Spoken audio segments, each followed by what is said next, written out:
All right, welcome to Talk-Jitsu with host Uki Mike, Joey Boretski, and me, Jordan Preisinger from Jordan Teaches Jiujitsu.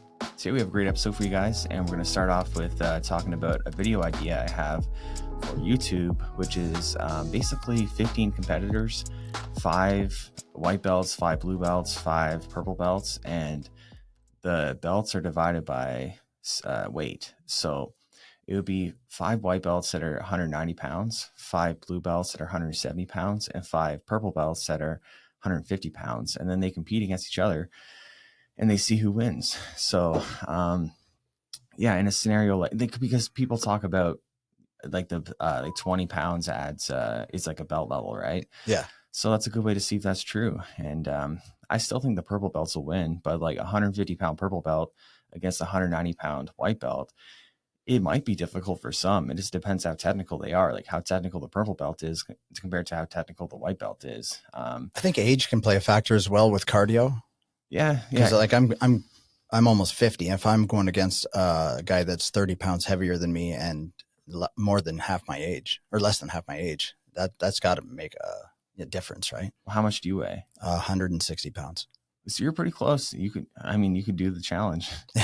I thought about, putting on Facebook, like looking for, this many white belts, blues, purples. And then though the idea would be whoever wins would win, each person would win $500. So I just need like a sponsor to be able to afford it. So cause that's $2,500, but that's a pretty good incentive, like to want to do it. Right. So you win $500. And my thought is it's kind of like round robin, and whatever team has the most points, that's who wins. And then you for a win you get 1 point. If you win by more than 10 points, then you get 2 points, and then if you win by submission you get 3 points. So you're incentivized to kick their ass basically, right? So if you just like squeak through a win, you only get 1 point, but if your team gets a bunch of submissions, you might win even though you have less actual wins in total. Does that make sense? Yeah. How long are the rounds? 5 minutes. 5 minutes. But like I don't know if I can even do that like legally, because like in Ontario, it's like you can't really pay people to compete because they're considered professional athletes that way. There's got to be a way around it. There's a workaround. We can talk about it after. Yeah, like the one workaround is just doing it anyways, right? Yeah. You know what I mean? Ask for forgiveness or whatever, because there's no way of getting in trouble unless someone tells on you, right? Yeah, and it's not like we're telling thousands of people right now. Yeah, which is why I shouldn't have done that. Plus, you never know, another content creator might, use that idea. But I said it, I had it first. I think it's a pretty good idea. I have to execute on it. Yeah, we're just speaking hypothetically anyways right now. Yeah. But people will, man, in Ontario, they will tell on you. Yeah. Oh, yeah. Yeah, there's been some drama in the past, tournaments. Like there's been some weird stuff with tournaments and the people telling on each other, because it was illegal for a while in Ontario, which is weird. For like 2 years is illegal. But do you guys find that the drama is getting better as jiu-jitsu has grown over the years, or it's gotten worse with social media? I think it's gotten better because at least like for people like within their local regions, only because like the old school are kind of dying out a bit and the new school's coming in who's way more, accepting of different ideas, and which I think is mostly because it's the generational difference. I think millennials, I've talked about this before, are just like more of they don't want to piss anyone off. We just want to live and let live. Yeah. Where it's like Gen X is more like I think at least a little more like, I don't know what the word to without offending people, just less like millennials. I'm Gen X. Be nice. Yeah. No, but Joey, what do you think? Do you think that is more drama? No, I think it's gotten a lot better. I think it used to be way worse. Like it used to be like, oh yeah, man. Like the jiu-jitsu scene, at least locally, used to be like a bunch of middle school kids beefing back and forth. And now at least it's like high school kids, like there's still way more drama than there should be, but it's definitely not as bad. And, like social media obviously makes it so that it's easier to see and the drama becomes more visible. Like, I know back like when Jordan and I first started, like there would be gyms that like hated other gyms or tournament organizers who hated other ones. And it just wasn't super public because no one posted about things and people weren't documenting their whole lives on like Instagram stories and stuff. But there's definitely less of it now.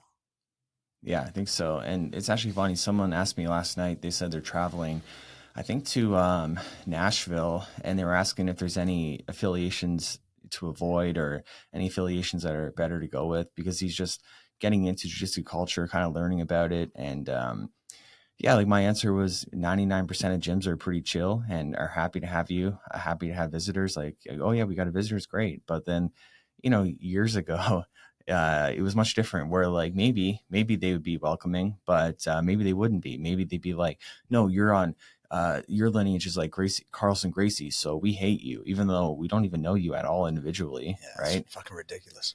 Yeah, it is ridiculous. Yeah, I could tell tons of stories that way, but and yeah, and I told him like it doesn't really matter anymore. Neither does Lineage, because like what's my lineage? Like I don't know. I think I'm under Machado. I think ultimately, because my instructor, he got his black belt from Machado, but then he doesn't train with him still. He's not affiliated with him anymore. And then I only got my black belt from him, like from affiliation, never actually trained with him like day to day. So my affiliation is broken. Like, I don't even know who it is, nor do I care, because it just doesn't matter. But like back in the day, it was like, because the internet wasn't as popular, you had to learn from the guy, the source, who learned it from the source, who learned it from the source. So then it mattered. And then there's all this drama, but now everyone's like way chiller, but there's still drama, but it's not nearly as bad. I think you don't hear the word, like, was it creonch? Is that the word? Yeah, most people nowadays, like the new generation, doesn't even know what that means. Yeah, so you say creonch, they're like, what does that mean? And I had no idea until you told me. Yeah, it's just a made up word, because I don't think it's actually a real word in Portuguese. I think they kind of just made it up. But it means traitor, but it's specific to jiu-jitsu. So if you said that, in Brazil in a non-jiu-jitsu setting, I'm pretty sure at least they won't know what you're talking about. Yeah. But like back in the day, man, lots of drama, and it was enjoyable to read. Like on Facebook, you see people fighting with each other all the time on Facebook. Like, for example, when grappling industries was becoming a thing in Ontario, well, like they started in Montreal. Like David Aguzzi, he's Canadian, started in Montreal and then branched out to Ontario. And all the people from like that did the tournaments in Ontario hated David Aguzzi because, he's competition, taking money from their pockets, right? So they did not like him, and you would just see them fight on Facebook constantly. And David, he would like not hold back. He would not like, he would not. He had no problem like making it public and like arguing with people, but now he doesn't, which is more mature, I guess. And I've been through that stage too. Well, sometimes I am like writing back to people like all day, like getting pit, like arguing with them. Other times I'm like, yeah, whatever. But it was an interesting time 10 years ago. It's changed a lot now. I find most of the comments, I mean, I know they're our audience, but I mean, most of the comments, 99% are good. But then you go and watch some like what are the worst ones? Are I think TikTok reels or whatever they are on TikTok. They are the worst, the comments. It's always reels, and it's always because people don't know what they're talking about. They don't know what they're looking at. So they don't know what they're looking at. So they say some stupid comment, then they think it's true. But yeah, it's not. I was talking to someone yesterday who wants to start a YouTube channel, and he was like wondering like, how do you deal with like people pissing you off of like saying you're wrong and stuff like that. And he said that he had someone kind of trolling him in the comments saying he's like wrong. No, this is this is better. That's wrong. And then he actually came to his gym, but he didn't know that was him, and he rolled with him and he kicked his ass, like submitted him like that, like a bunch of times. And the other guy was a black belt too. And then afterwards, someone told him, hey, that's that guy that was like, trolling you constantly. So like, it was like perfect. Like he said that felt so good, like great. It was great too, because he didn't know that it was him. So he kicked his ass just as bad and without even knowing. So that's a good feeling. Yeah. If he knew it was him, he might've went a little bit harder, a bit more personal, right? Yeah, exactly. It's good to know you kicked his ass even without having that like personal kind of vendetta against him. Yeah. I mean, what do you guys got going on for 2024? What do you guys, any resolutions, any new things you want to do, try? No, not really. Kind of, I'm like bad for like making goals and whatever. Like I just have like a broad goal, and then it's basically just to succeed. So I don't make like mini goals and like all this stuff like other people do, because people say, it's important, write down your goals, what you want to achieve or whatever. I just want to achieve. I just want to do well. So I feel like if you do that kind of thing, then you kind of like, it's almost like harder to, I don't know, be creative and take and find opportunities because you're so like focused on, you know, the one goal or whatever, but like, and then you're not as like, yeah, aware of everything else. You're too like tunnel vision. So I don't know, it could go the other way too. And I don't know, maybe I just do better of like disorganization. My goal is I'm trying to get to 180 pounds. I started off 147. I've been hitting the gym 3 times a week now, eating not keto anymore. I'm eating a more balanced diet, and I'm about 161 right now. But I gotta get up to about 180. I want to try that. Yeah, You just increase your TRT dosage. I could, but then other problems come with that too. I'm trying to keep it where it is and be as natural as I can be. Yeah, I think that's the healthiest for sure. Yeah, especially at my age. Yeah. Yeah, Joey, do you have many goals for this year? Yeah, I kind of like I'm somewhere in the middle. Like you said, like I don't like to set like a hard goal where it's like, guys would say like I'm gonna win this specific tournament on this specific day because I do agree with you. Like I find it almost like pigeonholes you into one thing and stuff happens. Like if your goal is like I'm gonna win this specific tournament, well, what if I get injured? Do I just not have a goal or plan for the rest of the year? So I've kind of set like two like soft goals. Like I've got a personal goal and then like a like gym owner goal kind of thing. So my personal goal is I want to be the most active black belt competitor in Alberta again. I was last year. I had more matches than any other black belt in the province. So I've got about close to 30 competitions tentatively on the calendar for this year. So hopefully that'll keep me busy. Yeah. Hopefully win some would be nice. How many last year? Last year wasn't that many. It was only like, I want to say like 18 or something. Sorry, guys. Wasn't as many as I wanted, but I've got more in the plan this year, so hopefully that works out, and maybe gonna try some like bigger ones too if things go well. Like I'm looking at the West Coast Trials, and the end of March is something I might do, just to have fun, test myself. Like I've never competed on that kind of a level, so it would be interesting to see how I stack up against those kind of guys. And then like obviously professionally, like with the gym, like just continuing to grow the gym and hopefully add some new stuff and make it, but just get better every day better. How many members are you at now for your gym? I want to say we're over 40 now, which is like not bad. We don't have a kids class right now, but we're hoping to add that in the next couple that's months. essential. Yeah, the thing is like add a kids class. I just don't want to do it, man. I'm terrible at teaching kids. I'm actually awful at it. Well, what you should do is when you come down to Trenton, just like come to some of my kids classes because I love teaching the kids, and yeah, I just like I know how to do it good where it's enjoyable for me and like they pay attention and they have a good time too. Because I think that sometimes instructors and gym owners struggle with like how do I keep them engaged and enjoying jiu-jitsu without dumbing it down. And then it's not enjoyable for me because I'm not really teaching them jiu-jitsu. I'm mostly just babysitting and like just playing games constantly. So I think if you came to some of my classes, kids classes, you'd be like, oh, wow, like I probably enjoy this. Like the younger kids, I don't really enjoy as much, which is why I don't teach them. Like Patrina, she teaches them and Bradford.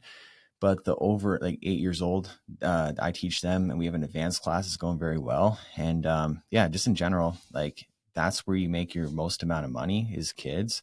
And then also their parents often join after that because like, for example, like I just started putting out ads again. I haven't been advertising the gym much at all because we've just been doing great for like so long, like a year, haven't advertised. And now we have more mat space and we're still doing great, but like now we have more mat space. So like now we can take more people and fill out the mats even more because again, there's more space. So I put a kids ad out and I put an adult ad out and the kids ad had like 3 people sign up for trials and the adult had none. And it's like, well, shit, I might as well just take the adult one away because I'm not, it's not doing too well and just put that money into getting more kids and then working on getting their parents to start training because that happens so often. So, yeah, I mean, I think if you added a kids class, you'd be up to like 80, 100 students within like 6 months for sure.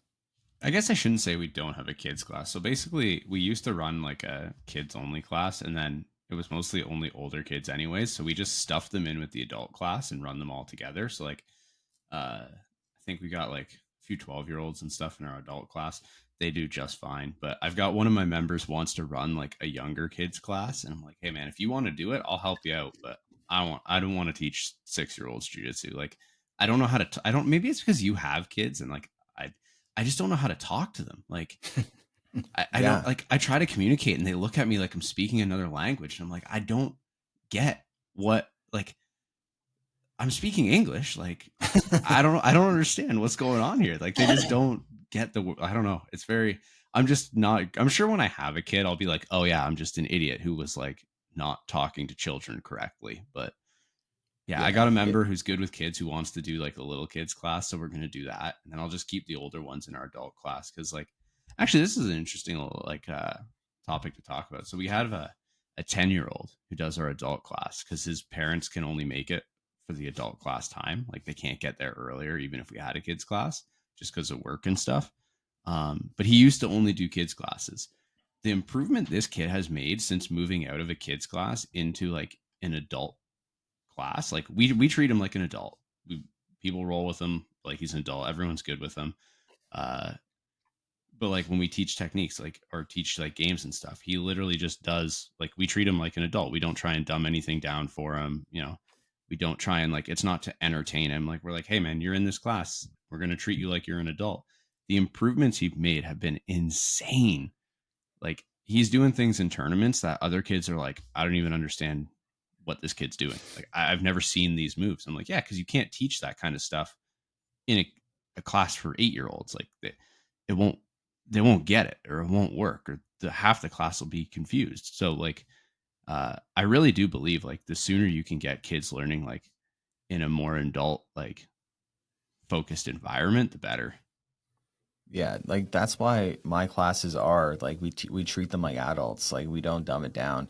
The younger kids for sure, but like over 8, it's like an adult class. But I think that it's also in your case, like that kid is probably he's probably more serious about jiu-jitsu in general, right? So like he's going like that's the reason why he's able to be in the adult class, and then plus he's learning all the techniques from adults. He has to be like serious because he can't goof around. So like I think that kind of aids him where like if you do the same style of class where it's a mix of people that care and don't care, on average, everyone's not going to get as good, but some will still rise to the top and be very good for sure. Like, yeah, like my daughter, like Audrey, she's really good. And, but she has like more of that focus because she's, you know, she's like the daughter of the gym owner and like she's been doing it so long. But she would definitely benefit even more if she did adult class too. And I try to get her to do it, but she doesn't want to. So I told her I'd give her an allowance if she does, yeah, technique or jujitsu, adult jujitsu once a week. So yeah, I'm working on that. But she's 140 pounds, which is pretty crazy. Like for a 10-year-old, she's 140 pounds. She can't find anyone in her to compete against because there's not really any 10-year-olds that are that big. So I don't know what happened. Like how she grew so fast. Like honestly, it blows my mind because like a year ago, she was like a more like normal size, like a normal size 9-year-old, and now she's like 140 pounds and like almost as tall as Nikki. So I don't know what's going on. Yeah, it happens really fast. I remember when you guys added the kids like kickboxing class in, and I was in the one day, and she wanted to punch me. I was like, yeah, whatever. She's like, I think she was like 7 or 8 years old. I was like, yeah, whatever. Just like you can punch me. And she hit me. And I was like, oh my God, never again am I letting this kid punch me. It felt like I got hit by a tank. Yeah, and she is a tank and like, yeah, hard kick. And I always like spar with her at home, even if she doesn't want to. I kind of just like bug her and kick her and kind of like I'll like bug her so much with like the sparring that she'll just like start fighting me back. So like, yeah, it's awesome having kids like that way and messing with them, having fun. I think you hit a really important thing there that I want to just touch on again because I think it's really important, especially for the people out there. Like when we're talking about how like the kid I'm teaching and Audrey got so good, the big thing in common is they want to be there and they want to learn. Like as an instructor, I cannot teach people who don't want to be there. I'm terrible at it. Like if someone doesn't want to be there, don't be here. I don't want you here if you don't want to be here. Like I think, and that's probably, I think maybe one of the reasons I struggle with the younger kids is because like maybe their parents want them to go and stuff like that, and then they're not really invested in it, and that stuff, like for me, I have a hard time dealing with. Like, so I love just doing like my adult, like all levels class, because I know every person in that room wants to be in that room every time they're there. Yeah, I think that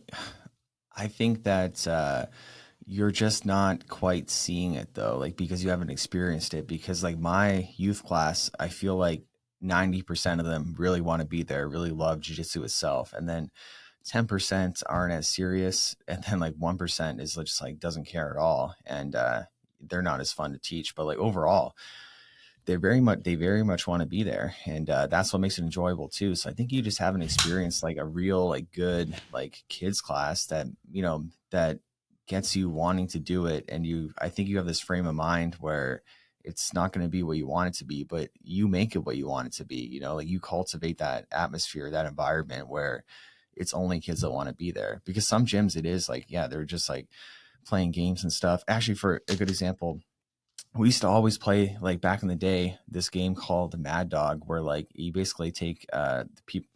I don't know. It's a long. I don't want to describe it. It takes too long, but it's just like a game that's fun and doesn't really have a lot to do with jiu-jitsu. But we would start with it every single class because the kids loved it so much, and it was a good way to like break the ice with new kids. But then you get kids that just want to play Mad Dog constantly, and they don't want to actually do jiu-jitsu. They're just like, well, can we play Mad Dog? And then you get kids to sign up because they had fun playing Mad Dog rather than actually enjoying jiu-jitsu itself. So we took away Mad Dog, never playing it again. And just in general, made it way more serious. And we cultivated the atmosphere and the environment we wanted to. And yeah, I love teaching the youth class. It's just like I love it. I probably equal to the adults, I guess, but I don't know. The youth are kind of like special to me almost because you see them grow up and over the years. And yeah, it just like means a lot to me. And I think it would be the same for you if you created the environment that you want and the kind of class that you want. I have no desire. I'll let one of my students run it, and I'll help them out. I'll assist with it, but like they can deal with the young kids. Every time I Not, try, I'm like, oh, come to my class. Come to my class kids, and man. become a trainer. Come to a couple classes, okay? Come to all levels class. Come to an advanced class, and you will see. You'll be a holy shit. I want to do this too. I want this at my gym, and then you'll make more money. It's like great. It's like fulfilling because I enjoy it a lot, and you make more money, which is great. Which is fulfilling too, right? So I know if you come to it, you'll change your mind. You'll be like, oh wow, this is what a good kids class can be. All right, when I'm home in February, I'll come check one out. Do you have All right, do you have a Nogi kids class? Yeah, we do. All Tuesdays. right, I'll come to that one. Oh, so I listened to your guest appearance on the Elbows Tight podcast the other day, and you said something I thought was interesting. And I can't exactly remember how you phrased it, but you said something about people should try and learn less techniques and get better at the ones they already know. Like, I'm assuming this doesn't apply for white belts because, like, bro, you got to learn more shit. But like, as the higher belts, like, once you know a certain amount, stop trying to learn a bunch of new stuff and just get better at the stuff you already know. So I thought that was an interesting statement. Yeah, I mean, 100%, because especially like blue belts and purples, it's like they want to learn this, like they think they need to learn so much more to get better, but then they still suck at what they actually do. No offense to them, but like it's just the truth. So like, for example, last night we're drilling Kimura trap because I'm doing a Kimura trap instructional, and I wanted to show like failures and successes with the Kimura trap. And I'd be drilling with some people and I'd have success, obviously with the Kimura trap, but then they wouldn't have success with me because they're not truly like prioritizing the things I'm telling them to, like wrist to elbow positioning. Like they might kind of think they are, but they're not so much. And they need to work on like the feeling of it, because that's what a lot of it comes down to, is like the feeling.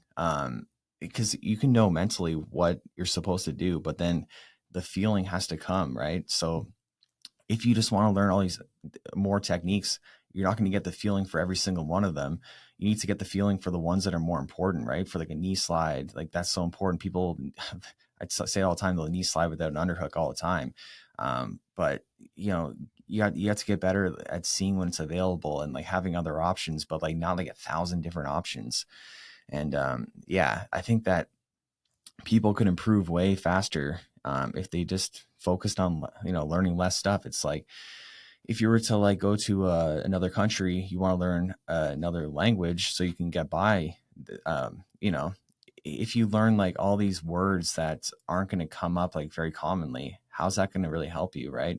It's, you need to learn the most common words and the most common phrases and get used to those and use those, and then the other stuff will kind of build as you go. You don't learn like you know, I don't know, like bibliothèque. Like that's not important. That's like the only French word I can ever remember.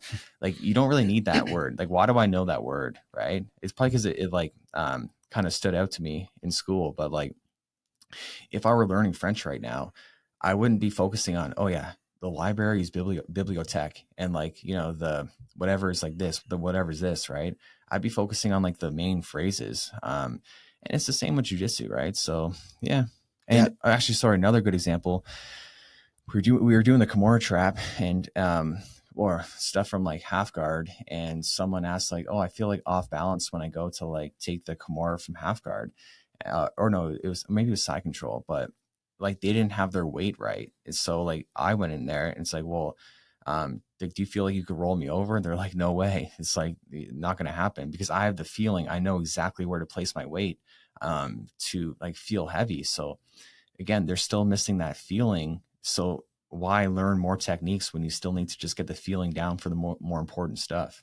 I pretty much not stopped learning new techniques. I mean, when buggy chokes came out, I learned how to do that, things like that. But I mean, I stopped searching the internet and trying to find things on, you know, Instagram or TikTok and then going, that looks cool, I'll try that. I just stick to the fundamentals now, and I'm trying to sharpen them as much as possible and just kind of build a game, really.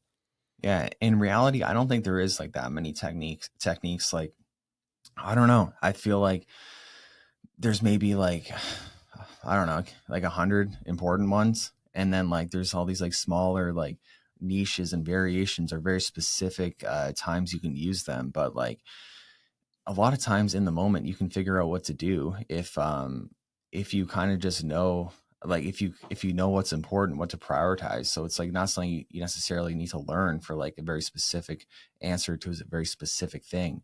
You can kind of like figure it out. But if you don't know like the first like answer to the first question very well, then that's when you get screwed. Now you're in like side control or whatever it is.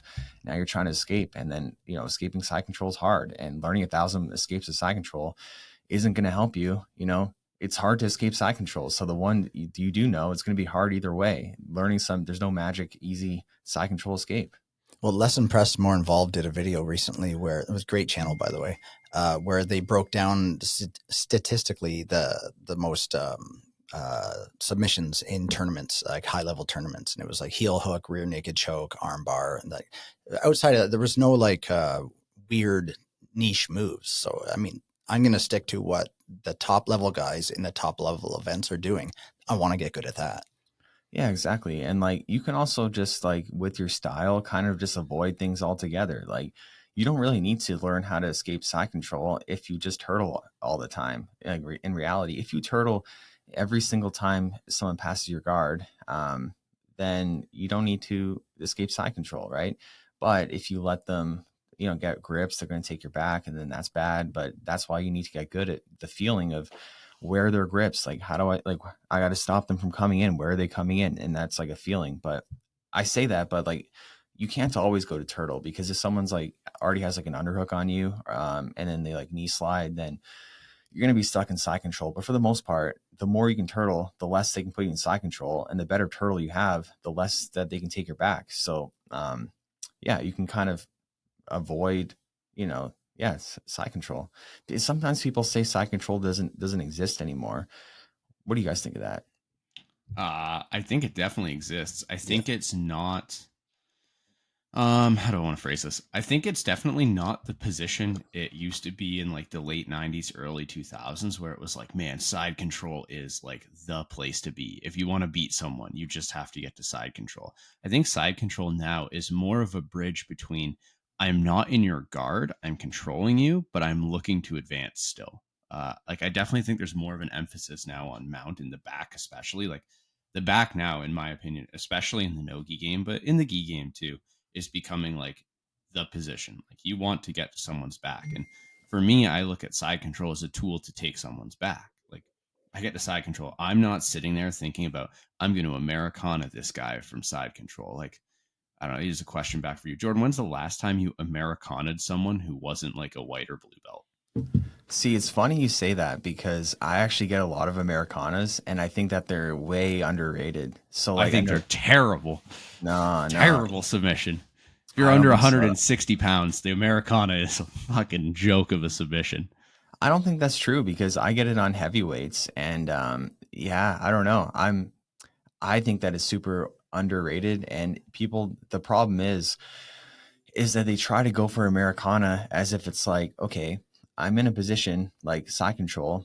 I should go for Americana right now, right? But it's like that's not the way it works. It's like you need to take what's available, and as you're attacking them, you're just finding what submission is going to be easiest to go to. And sometimes the Americana is like right there, and yeah, people don't go for it. I don't know. Yeah, I think I like Americana, so I hate it. I hate it. I think it's a terrible submission. When I get side control, I'm not even looking for an Americana. All I'm thinking about is how can I get this guy's back? Yeah. How do I get to the back from here? If he turns into me, I'm looking to spin around and take the back. If he turns away from me, I'm looking to like take the back. Like the reason I think side control is good is because the person is flat on their back. No one, if he stays flat on his back, he just loses. Like I don't have to go anywhere. Sure, I mean, I guess if he stays flat on his back, I guess I could Americana him. I could probably Kimura. I can do all kinds of things. But anyone good when they're in side control is going to start trying to turn to one side or another. They're going to get one of the shoulders off the mat. And if a shoulder is off the mat, their back is exposed. That's what I think the value of side control is. So I think this is kind of interesting because like I too like the back for sure. And I think the reason that side control is less popular is because it's harder to get grips to actually pin someone on their back in the first place nowadays, because people don't just like give you underhooks and like, you know, reach around and, you know, let you pin them. Like they're more like disciplined about their grips, like the higher level guys at least. And like someone like Darren, who's a black belt at our gym, he puts you in side control, you're screwed. Yeah, you're fucked. You are screwed. Like he will keep you flat on your back. He's not going to let you, you know, get to your shoulders, and he's not going to look to take the back. He's keeping you on your back. So like, and he's not like super, he's stronger than he thinks he is, but he's not like, you know, some beast of a, I think he's 175 pounds. Maybe. Yeah. So he's like a good example to counter your opinion, right? So because he does keep people on their backs, but I think that in modern jiu-jitsu, it's just harder to get those grips in the first place. So that's what it's like for Darren. Like, if like I'm good at stopping him from like, you know, putting me there in the first place, but if he does happen to get me there, I feel like I'm screwed now. So like I work so hard not to get there in the first place, but yeah, it's like checkmate if he gets you there. Yeah, I like side control. I like the dilemma between the Kimura, the straight arm lock, and the Americana. I've always liked that. Yeah, me too. And it's funny, me and Darren were talking about this last night because it's like his style is like, my style is like any move you make is wrong, but his style is like, I'm not going to let you move. Yeah. So it's such like it's so opposite of each other. And I think that like your own style can like influence your opinion on jiu-jitsu. So maybe that's what's happening, Joey, or maybe you're just right.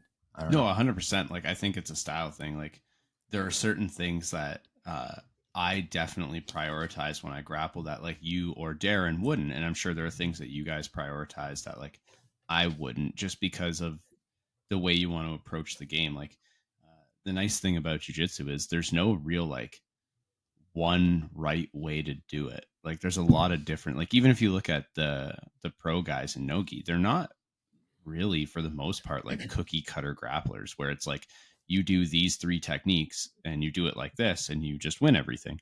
Everyone kind of has different things they're better at. Like, you know, you get guys who are like, well, I'm going to pull and play guard. And even within the guard players, certain guys like different guards more than others. And I'm sure if you talk to them, you'd hear some say like, oh, I don't like that guard. I don't find it works particularly well. And another guy will say like, oh, I love that guard. It's my favorite guard. It's really just about like what you can make work. And I think a lot of that is a function of not just like your body type. Like if you have long, strong, like long, thin legs, you might like spider guard a lot more than someone like me who has really short legs. Like I have a hard time with spider guard, especially against tall people, of getting that like pressure on the bicep because I'm built like a garden gnome. My legs are like 3 inches long. It's terrible. I can't get the pressure. But there are other guards that I really like. Like I play a lot of butterfly and X, and I know you've said before you have shorter legs too, and like I find butterfly and X guard work really well for people with short legs because it's really easy to get my legs into those positions. Whereas like I've got students who are really tall and lanky, and like they might struggle more with those positions because they're just like, man, I just have a hard time getting my hooks in. I'm like, well, yeah, because your legs are 17 feet long. Like it's a lot harder to weasel those in between another body. Like it's uncomfortable. It's hard. So it's a function of body type, but also I think um, it's kind of a function of just like the way people think. Like certain people think differently. They'll approach certain situations in different ways, and I don't think there's a right and a wrong. I think there's, as long as you can find a way to make it work for you, then that's the right way for you. Exactly. I think it's like it's kind of like two things. Like I think that jujitsu is jujitsu, and it doesn't vary in the sense of like what is fundamental. But I think that it can vary in your approach and how you, yeah, like what you prioritize, what you capitalize on. Because yeah, like Darren, he gets you down in side control. He's prioritizing not letting you move. Where like I'm prioritizing feeling what the person is doing, feeling like, okay, they're going to react this way. Well, I'm like going to be a step ahead. I'm going to go here. I'm going to transition. So like what we're doing is still the same like techniques, like fundamentally in a sense, but like our approach is much different. But when it comes to body types, I was going to make a body type video, and then like I didn't, but I'm still going to. But yeah, you touched on a great point of like if you have shorter legs, it's a lot easier to get your hooks in. So I think that a good way of thinking about it is like short legs, you want to hook on the inside. So like butterfly hooks, X guard, stuff like that. And then if you have long legs, you want to frame more. So you want to frame use like De La Hiva, like that foot on the inside thigh, or like spider guard, or like collar and sleeve, feet on the hips. Like you want to frame with your legs because you can create so much distance where it's hard to get those legs in the inside when they're long, but when they're short, it's so much easier to put in a butterfly hook. So even like if it's like reverse De La Hiva, so if it's reverse De La Hiva, you could do a tripod sweep, which works pretty good, but it works even better if you have long legs because you can really frame them away. But if you have short legs, you can go like shin on shin reverse De La Hiva, and basically like you can make a lot of like variations of guards when you have short legs just by putting in a butterfly hook. Yeah, so like that's like the difference. It's like you can hook more with short legs and frame more with long legs. Yeah, I think that's a really important thing about guard is just understanding uh like hooks and frames basically, or like I like to call them we always say there's two things your legs can do in any guard. They can hook slash like a butterfly hook, or like even like a De La Hiva hook, anything where they're hooking, or they can post, which is like a frame, like a, if you're playing collar sleeve, both of my feet are on your hips extending, that's a post. And understanding the function of those two things and what they do, like, and how they relate to your body, if you can understand that, you can basically just always play the right guard for a situation because you're never going to do something really dumb. Like uh, I was I did a private lesson with one of my students a while ago. Guy built kind of similar to me, and they're having problems like maintaining guard. And like one of the things I was saying is like, it's not that your guards are bad. Like, as they were asking me, like, how do I fix up this guard? And like, I'm playing it with a little bit with them. I'm like, man, your guard's actually like pretty good. The problem is you're just picking the wrong guard for a situation. And even if you're really good at it, if you play the wrong guard in the wrong situation, it's not going to work. So like guard selection is super important, and understanding how that relates to your body is super important. And how would you go about just describing to someone how to transition, like knowing when to transition from one guard to another guard?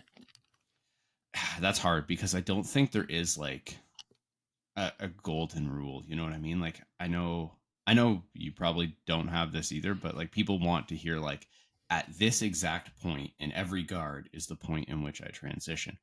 And I don't think that really exists. I think it's going to be more of a feel thing. So for me, I transition, I switch my guards under two conditions.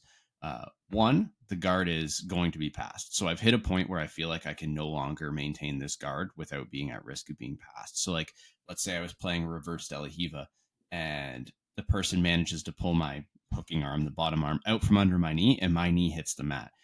I can get knee slide now. I have to change my guard because if I don't, the pass is inevitable, or at least I'm in significant danger of the pass. So now it's time to change. I've got to move or else I'm in danger. The only other time I'll really adjust my guard is if I feel like there's a more optimal guard for the situation. So let's say I'm playing, I don't know, a reverse De La Hiva again, I'll use as an example. And the guy's really coming into me. Like he's trying to pressure me. He's trying to fight for grips on the upper body. And I don't feel comfortable. I might take out my reverse De La Hiva post and maybe switch to a De La Hiva where I can push him away a bit more, make some space, and put him at a range that's a little more comfortable for me. Yeah, I think that's exactly, you put it very well. That's the way I think of it too. It's like your feet are used to control your opponent, and the way you position your feet determine what guard that you have someone in. And if you lose control with your feet, because they're, like they're grappling with you, they're trying to win, they're trying to get that control off you, then you might need to put your feet somewhere else. And then that's really what it is transitioning to another guard by putting your feet somewhere else. So if you lose control of what you have, you need to control somewhere else and find somewhere else to control. But also, like you said, if there's like a better opportunity, so like let's just say like I'm in De La Hiva and my feet are like one's on the like my instep is on the inside of the thigh, my flat of my foot's on the inside of their other thigh, like a regular De La Hiva. But then I see that their hips are available to put both my feet on, and then I can like lift them up like for a balloon sweep, say their butts in the air. So it's like that'd be a good time to transition because it's easier to balloon sweep with your feet on the hips. So yeah, it's like if you lose your control, you transition your feet somewhere else, or if there's like a better opportunity, that's also when you transition your feet somewhere else. And that's what people should think more. It's like that's what guards are, just ways of positioning your feet. So it's not like, I got to get to like De La Hiva and then, this like totally other thing. I'd rather do X guard. It's like, well, you have to like, I don't know, find your opportunities. Like, how do you get there? Using your feet to control the person the whole time. Because if you don't control the person, they're going to pass your guard. Yeah. And these are definitely like the kinds of skills that are easy for us to talk about, but they can be difficult to teach because it's less of a move and more of an understanding of a position. Like, you can show guys 100 moves from X guard or 100 moves from reverse De La Hiva, but just because they know the moves doesn't mean they understand how these two things relate. Whereas like, I think it's really important for coaches and students to try and focus more on the, like, how do these things, like what makes a guard a guard? Like you said, the positioning of your feet is literally just what guard you have. It's just the relationship of your feet to the position of your opponent.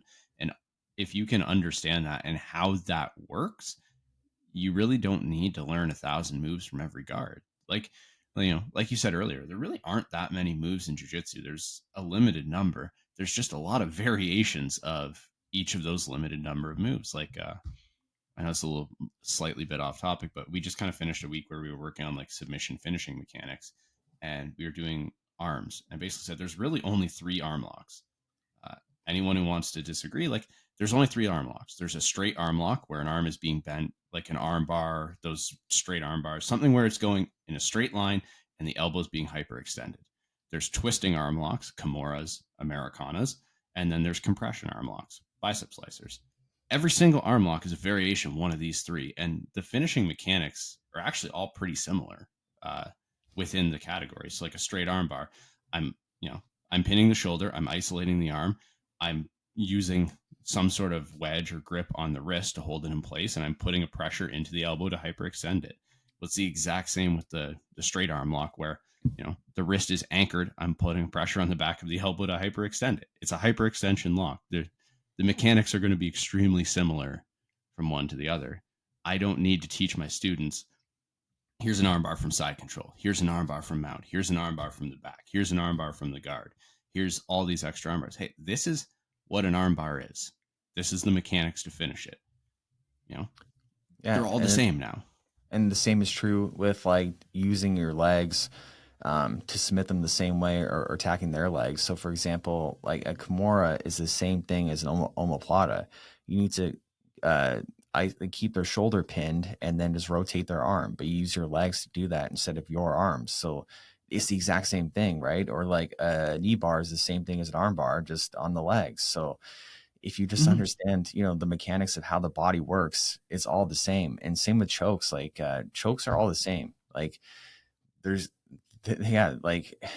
no difference in them. Like they're always like cutting off the carotid artery, unless you go to like you know, stuff where it's like more like compressing the, what's it called? Like the windpipe. Yeah, the windpipe. That's more like niche stuff. But like the majority of chokes have the exact same mechanics. So if you just understand choke mechanics, it makes learning them all so much easier. Like the body, we only have 4 limbs and a head. It's not as complicated as people think it is. Like I always want to get that through to people. Jiu-Jitsu is not as complicated as people make it out to be. Because again, those old school guys, they made it out to be magic, because then they seemed like magicians, and they seemed like so cool, and you know, you gotta look up to them. But no, it's just like the body works certain ways. We've got 5 extremities, even though the head's not considered an extremity, which I thought was surprising when I looked that up. Huh? I don't know. I use it like an extremity. When I grapple, I use my head like a battering ram. I do a lot too now too. Yeah, me too. No, I use my head all the time, and that's why I also think it should be considered an extremity, because I googled it because when I was making my theory course, I wanted to be so exact with everything, and I want to say you have 5 extremities, you need to use all of them, but no, you have 4 extremities, and then you also have your head, but it should just be considered an extremity. I don't know why it's not, because I thought that like also men have like a 6th extremity, right? But like, I don't think that's considered an extremity either. It's only your arms and your legs. I think it depends on the man. Yeah, I guess so. Yeah. Oh my god. Yeah, why is that? That's weird. Know. I don't know. I'm not I wouldn't know how to begin to classify that, but like one of the big things I've been kind of working with my students is, man, if your head's not connected or doing something, like it's just a control you're missing. Like, would you roll without using one of your arms? No, that's silly. I have it. I'm going to use it. Dude, use your head. Like when you're passing, you can connect it and use it to pin people. When you're playing guard, I can get my head like in people's necks and use it to maintain space, you know. And this is a good example. Sorry, I don't want to cut you off. This is a great example of like what we were talking about earlier about the mechanics being the same. So just say you're doing an E-slide, right? And you have the cross-face and underhook, and that's a way to knee slide for sure. But you could also use your head in place of the cross-face. It does the same job. It pins them, stops them from turning towards you. And it's a different style of controlling their head. So instead of the crossface, your head's on the mat and doing the same exact thing. And the advantage of that is now you can use your hand that would be a crossface to help you. You can move it around. You can use it to help get your knee out, then your ankle out, like to pass, where you wouldn't have that option if it was committed to their head for a crossface. Not to say that that's bad, but it's just if you do that, then you only have your leg available to help you, like your instep to help you free your leg, where you have more options if you use your head. So you could say it's better, but yeah, they're like pros and cons, I guess. But like, yeah, you got to use your head. You got to use all your extremities and your head. We're going to reclassify the head as an extremity for jiu-jitsu purposes. I think we should. Yeah, because it's annoying. It's annoying that like it's not considered one, because it makes it so much easier to say use all your extremities, but maybe also kind of like, I don't know, confusing too. I used to feel bad when I'd shove my head in somebody's neck when I'm passing, but now I think, fuck it, they can just tap or try to get out of that, or just move out of the position. I just use it more often, way more often now. Yeah. If you can't handle like someone's head like pressing into your body to maintain distance, jiu-jitsu is not for you. Like, yeah. I hate to be the guy to say it, but like, you know, there's some people that jiu-jitsu is not for. And if like someone putting their head on your body to pin you down is like, I absolutely can't stand this. This is appalling. Such an egregious offense. Like, this might not be the sport for you, man. Like, go learn tennis or something. I don't know. Like jiu-jitsu it's not always going to feel great. That's for sure. And, you know, you're going to feel some pain. I think where the problem comes in is where people they think that it's okay to torture people in the sense. I've seen that. Yeah, where it's like, you know, they could get the job done with whatever, but instead they're going to make it the most painful experience for the person possible. And then, or even like potentially injure them. And then again, like, yeah, I say this all the time. Like I'll call it out on like whatever Facebook, not Facebook, YouTube, be like, you know, don't roll like that. Like, don't like torture people. Then people will be like, oh, you know, you're just like making it like, such a soft sport. Like, no, like jiu-jitsu is going to hurt. It's not going to feel great for sure. That's part of the sport. It's a fighting sport, but we don't need to go overboard and like torture people either. Like there's a difference between being effective and then torturing people. And yeah, that's not what jiu-jitsu is. Yeah. I've had people like they couldn't get both hooks in on the back. So they take their knee, put it in my spine, and then grab me by my shoulders and just drive their knee into my spine. Like I would call that a dick move. Like you call me out? What's that? No, you call me out on that one? I think I've done that to you. You probably have, but we know each other and we fuck around, but I did not know this person and he was not, you know what I mean? You can say certain things around certain people. You can do certain things around certain people, but you know, some guy that you don't know that just blew into class and then tries to fucking, you know, paralyze you with his fucking knee, or he's doing knee on face. You know what I mean? And he weighs 40 pounds more than you. It's not awesome. Yeah. And you can do like knee on face and knee on neck and still do it gentle. You know what I mean? Which sounds weird, but like, cause I'll use like knee on neck on people sometimes, but like, I'm not like crushing my knee into them. But then there are some people that are they'll just want to grind their shit. Like they'll just want to torture you. It's like, why are you doing that? Yeah. Yeah. I mean, that's like intention is super important. Like you can put, you know, like even like knee on belly, like you can put a knee on belly with someone and control them without actually trying to like put your knee through their stomach into the floor. Like you can control people without trying to hurt them. Well, it should be called Shin On Belly. Why is it called? It really should. It really should be called Shin On Belly. I think that's a problem. That's why people think that it's okay to torture people with knee on belly, because it's called knee on belly, but it's your shin. It's a frame. You're using your shin. Like if you're driving your knee into people, I mean, you can do that. If you can do that and try to get the submission, and I don't think that's always a dick move either. I think that like if you're intentionally trying to get a submission, driving your knee into someone, you're going slow and controlled. But if you're like just like making their life hell just because, you know, that's what you want to do, it's like you have to reflect and think like, am I the nicest person out there? You know, well, some people get off on it. And there's a guy that used to, I won't name names, I'll tell you guys afterwards, but he used to come here and I think he was asked to leave. And every other gym he's been to, he's been asked to leave just because he's a fucking dick to everybody and just tries to hurt them. Yeah. And why, you know? Yeah, exactly. His poor ego probably, right? Yeah. In their mind, it's like, well, it's legal, you know, but it doesn't mean that it's right. Like a lot of things are legal, even in the sense of like what you can do in society. Some things are legal, but they're not like the nicest things to do. Like they're, you know, frowned upon. Like, you shouldn't do them. Yeah, it's like you know, the body triangle from the back. You can submit people with that thing. I know you've talked about it before. Yeah, you can. Yeah. Yeah. Then people will say you're a dick for some reason. Like it makes no sense. Like I'm not a dick because I'm just squeezing and gently, you know, I'm gently submitting you. Like, I don't know. I say I was more of a dick for not tapping quicker. I tried to hold out. I fucking near shit my guts out. That was terrible. But we laughed about it afterwards. Like it was my own fault. I should have tapped. Well, in a situation like that, who's the real dick, right? Because if one person's like, they're putting on a submission and they don't want to hurt the other person, but then they're not tapping and then they complain. It's like, you know what I mean? It's like, you made me hurt you. How dare you? Yeah. Yeah.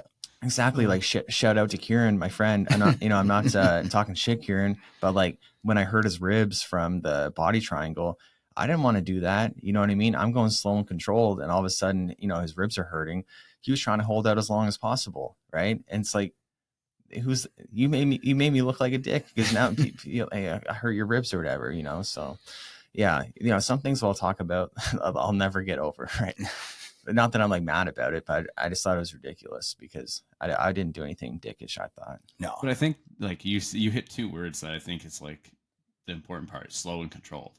Like you gradually put on pressure. You didn't just like, I have the back. Now let me 100% squeeze as hard as I physically can in one moment. Like if you hurt someone doing that, like that's your problem. Like if someone's listening to this podcast and they're just, as soon as they get the body triangle, they're squeezing with all of their might and they're hurting their training partners, you are the problem. If you're gradually squeezing, putting pressure and someone just refuses to acknowledge what's happening and gets hurt, they have to bear some responsibility in that. Yeah, it's like nuanced, right? Like it can take time, I guess. I think a lot of it's common sense, really, but like it can take time for people to kind of figure out, yeah, what you should and shouldn't do. It's funny, like us talking about this last night with Nikki. Someone said like they were joking about it because they're a white belt and they're like, oh, you just come in, you just get thrown right into it, but like that is how it works. It's very hard to have a system in place where you really teach like steps to someone to learn how to grapple before they go fully into grapple, unless you do like a beginner program and you don't let them roll for a long time.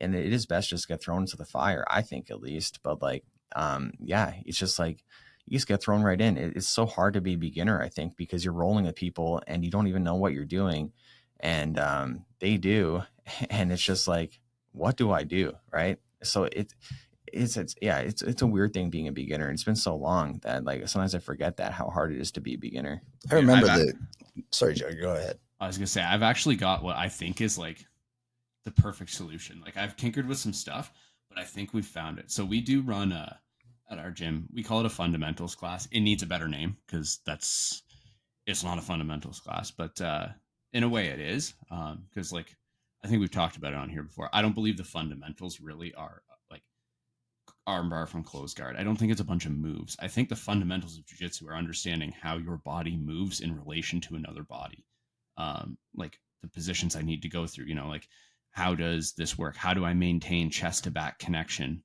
when I have it? How do I maintain chest to chest connection? How do I remove those connections if someone else has them on me? Those are the fundamentals. So what we do for our beginners or fundamentals classes, essentially, like it's like if anyone's listened to any podcast with Greg Souders, it's exactly that. It's an ecological based approach, constraints based learning. So basically, I've got a list of I think 120 games here that I've designed that go through from pinning, guarded, standing positions in jiu-jitsu. So like one example I'll give real quick is we'll play a game where I'll put one partner in turtle bottom, one partner on turtle top. Top partner starts with the chest to back connection, whatever upper body grip you want. So seat belt, claw, inside thigh, whatever grip you want. Top partner's job is to maintain chest to back connection through the entirety of the round, as long as possible. All they have to do is maintain that chest to back connection. They can put in hooks if they want, don't care. Partner on the bottom, your job is to stand up to your feet or remove the chest to back connection. All right. But yeah, so like, and that'll be the game. I'll go, it's 2 minutes top, 2 minutes bottom, go ahead. And there's no, like, you're not practicing a move with no, like, you're 100% like, this is the game, this is the position, go ahead. And some of the games get really constrained where the goals are very small, some get bigger. But what we found is the people who try that, when they do this instead of learning a bunch of moves and we put them in rolling, I haven't had any of that. I'm not sure what to do. I'm not sure where to go. Because once you've done a couple of these classes, you understand the relationship between pinning and you understand the relationships of guards, and they at least have an idea of what they should be trying to accomplish at basically all stages. Now, it's a very unrefined idea. They don't know submission mechanics, but if I play, 2 of those turtle games and then we're rolling and the guy's partner turtles, he goes, oh, I know I can't let this guy have chest to back connection. I got to move. And he starts moving. And yeah, it's actually like we've seen some really good results. Like I'm getting guys on like day 2 or 3 doing like really advanced stuff to get out of positions just because they're trying things in this like learning environment we've created. Yeah, I agree. I think that kind of stuff's really important. I think the only issue is that there are so many different positions that it can take, more classes or maybe weeks or whatever it is to still feel comfortable. So it's still like that first day, they still might have a hard time. I think the best way, I think it still is great, but I think the best way is like, say I have a new student, I should like spend every round with them just drilling and showing them stuff so they learn the objective. And that way they have like 45 minutes of like one-on-one with me showing them stuff. But like, I don't want to do that. You know what I mean? I want to roll. So it's probably the best way to do it, but that's just not what's going to happen. Well, and that's selfishly. not like that's not really a practical solution. I mean, what if you had 3 new students sign up in a day? How would you approach that? Now I got to get other students to do the same thing with 2 others while I roll with this one. And then, those students Well, aren't yeah, getting their day of training, so you're kind of taking away from them. So that's the problem. I mean, it's what's best for the actual new student, but now what's best for the people that actually are experienced and want to actually do the sport that they're here for, right? So, yeah, we can't be too selfless either. You know what I mean? So, yeah. But anyways, yeah, our camera overheated, and I don't know why it's like the light keeps flashing, like it's like keeps flickering for both cameras. It's really making me frustrated this whole time watching it. But yeah, that's it for the podcast. Thank you guys for listening. What do I usually say again? Oh yeah, thank you for sticking around to the end of the podcast. If you're still here, please leave a comment or a fist bump, and we'll see you guys next time.